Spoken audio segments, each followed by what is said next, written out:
देखिए नेक्स्ट है पार्श्व पृष्ठ क्षेत्रफल। पार्श्व पृष्ठ क्षेत्रफल लिखे हैं, यह उस आकृति के किनारों या बगल वाले हिस्सों का क्षेत्रफल होता है जो ऊपर और नीचे के पृष्ठों को छोड़कर बसता है। जैसे एक घर है, घर का ऊपर का छत नीचे का जमीन को छोड़ दिया जाए, फिर चारों तरफ क्या बचेगा? दीवार।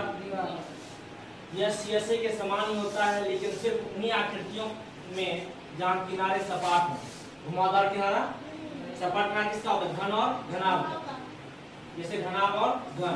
हम एक घन लाए हैं, घन में देखिए किसको बोलते हैं? पार्श्व। ये घन है, इसे घन बनाते हैं। एक दीवार ये रहा, एक दीवार है, दूसरा दीवार, तीसरा दीवार, चौथा दीवार।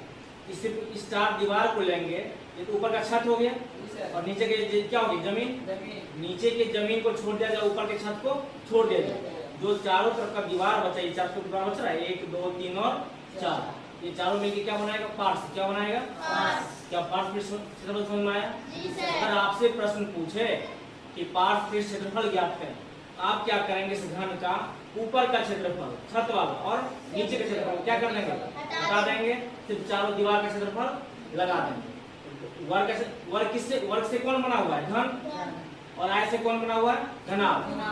वर्ग का क्षेत्रफल क्या होता है? भुजा स्क्वायर। एक भुजा स्क्वायर इसका, दूसरा भुजा स्क्वायर इसका। जब दो भुजा स्क्वायर हट जाएगा, कितना भुजा स्क्वायर बचेगा? 1 2 3 और 4। 4 भुजा स्क्वायर मतलब 4 गुना भुजा स्क्वायर होगा। हम लोग पढ़े भी हैं, घन का पृष्ठ क्षेत्रफल क्या पढ़े हैं? 4 गुना भुजा स्क्वायर पढ़े हैं। और कुल पृष्ठ क्षेत्रफल जब पढ़ते हैं तो एक ऊपर का भी छत जोड़ देते हैं, नीचे का जमीन भी जोड़ देते हैं। ऊपर का छत, नीचे का जमीन, दोनों का स्क्वायर, इसको कितना है? इसको 2 स्क्वायर और बढ़ गया। 4 + 2 कितना हो गया? 6 स्क्वायर। क्या आज पृष्ठ क्षेत्रफल समझ में आया? अब इसी बहाने अगला कौन है? संपूर्ण पृष्ठ क्षेत्रफल। किसी ठोस आकृति की सभी सतहों का कुल क्षेत्रफल संपूर्ण पृष्ठ क्षेत्रफल कहलाता है। कुल क्षेत्रफल मतलब 1 2 3 4 5 और 6। जब 6 को मिल के बनाएंगे कैसा? घनाभ से बन जाएगा, घन बनेगा ऐसा। अगर इसको हम ऐसे लगा दें तो क्या बन गया? ये घन बन गया। क्या घन बन गया? ये देखिए तो।